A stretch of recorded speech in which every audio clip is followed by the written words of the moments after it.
The International Treaty on the High Seas, which focuses on conservation and sustainable use of maritime areas beyond national jurisdictions, has received sufficient support to take effect early in 2026.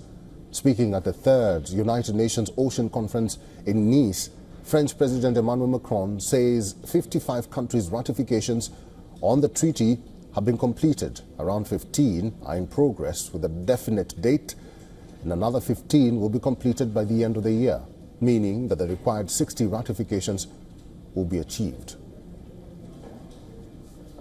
We've been working very hard over the last few months, which is why we announced a few moments ago that this treaty could come into force on January 1st, and that we would finally have an international framework to regulate and administer the high seas, and finally be able to protect and combat illegal fishing in 65% of our oceans, which until then had been a lawless zone.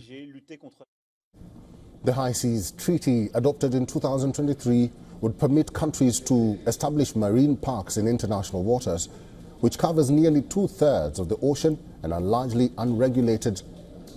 And until now, only an estimated 1% of international waters known as the high seas have been protected. The treaty would come into force once 60 countries ratify it.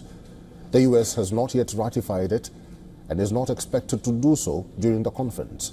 At the opening of the United Nations Ocean Conference on Monday, United Nations Secretary General Antonio Guterres urged world leaders to ratify the treaty.